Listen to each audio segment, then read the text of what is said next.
Australia Sri Lanka match గురించి మాట్లాడు. నా బద్ద శత్రువు, ఐ థింక్ ఇండియాలో ఉన్న వాళ్ళందరికీ బద్ద శత్రువు ఆస్ట్రేలియా.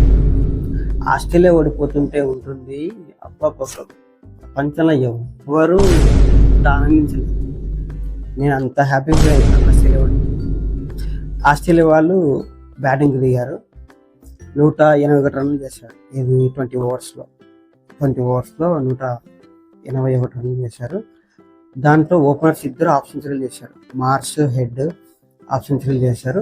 మిగిలిన బ్యాట్స్మెన్స్ డౌన్ అయిపోయారు. తర్వాత మన మ్యాక్స్వెల్ ఉంది కదా, మ్యాక్స్వెల్ కొంచెం స్టేబుల్ అవుతున్నాడు అనే టైంలో అవుట్ అయ్యి వెళ్ళిపోయాడు.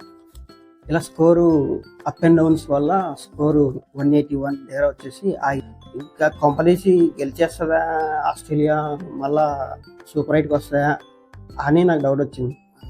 వీరేంద్ర బాబు ఇట్లా ఆడారు, నెక్స్ట్ శ్రీలంక బ్యాటింగ్లో చేయగలదా లేదా అని డౌట్ వచ్చింది. చూద్దాం మ్యాచ్ ఏం జరుగుతుందని చూస్తే శ్రీలంక అస్సలు ఛాన్స్ ఇవ్వలేదు. నిశంక అయితే కొట్టిన కొట్టకుండా కొట్టాడు. అసలు కుక్కని కొట్టినట్టు కొట్టాడు. నిజం చెప్పాడు, మామూలుగా కొట్టలేదు. ఆయన కాన్ఫిడెంట్కి మెచ్చుకోవచ్చు, హ్యాట్స్ ఆఫ్ చెప్పొచ్చు. గ్రేట్, చాలా బాగా ఆడాడు. అసలు ఎక్కడ ఛాన్స్ ఇవ్వలేదు ఆస్ట్రేలియాకు. ఆస్ట్రేలియా విన్ అవుతుందని అన్నా కూడా ఎక్కడ రానివ్వలేదు. శ్రీలంకని చాలా దగ్గరుండి గెలిపించాడు. నిశంక సెంచరీ చేశాడు, గ్రేట్.